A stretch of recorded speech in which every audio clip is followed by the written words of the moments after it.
Le Zap d'Europe 1. Le Zap, c'est bien évidemment avec Maud Descamps. À votre tour, Maud. Bonsoir. Bonsoir Emmanuel, Tout ce bonsoir qu'il à ne fallait tous. pas rater aujourd'hui sur Europe 1. Et il fait chaud, très chaud, et la canicule inquiète particulièrement les éleveurs comme Philippe près d'Angoulême où s'est rendu François Coulon ce matin pour Europe 1. C'est pas normal d'entendre des animaux gueuler de cette façon, parce que ça s'appelle gueuler.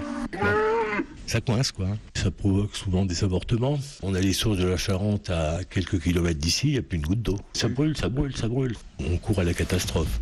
Et puis au Portugal, 64 personnes ont péri dans les flammes et un village particulièrement meurtri, Nordeirinho, 40 habitants dont 11 ont trouvé la mort. Écoutez cet habitant au micro de Charles Carrasco, il a perdu 4 de ses cousins.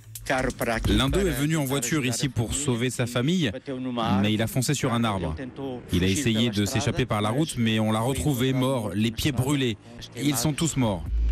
Et puis l'actualité du jour, c'est aussi la politique avec la démission de Richard Ferrand qui quitte le gouvernement pour briguer le leadership de la nouvelle majorité à l'Assemblée nationale.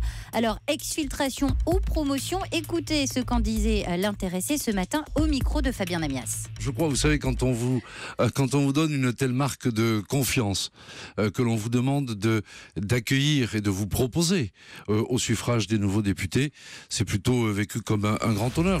Allez, on part à l'aventure, Emmanuel, avec le navigateur Yvan Bourgnon. Ah oui, j'ai entendu ça ce matin à 7h. Exactement, il s'apprête à relier l'Alaska au Groenland en catamaran de plage.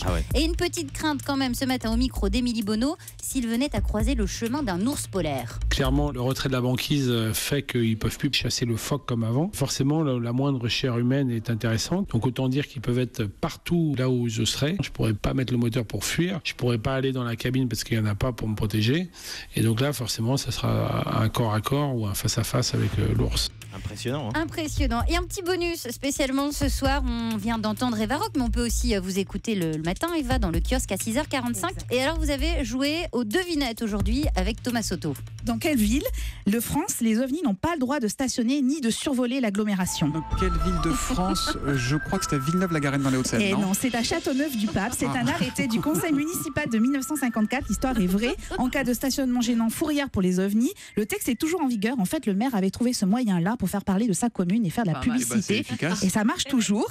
Voilà, donc pour les questions sérieuses, c'est avec vous, Eva Rock. Et c'est aussi sérieux sur Europe 1, donc vous restez avec nous. Quoique, allez, dans un instant, c'est quoi déjà? Mais oui, c'est Nicolas Canteloup.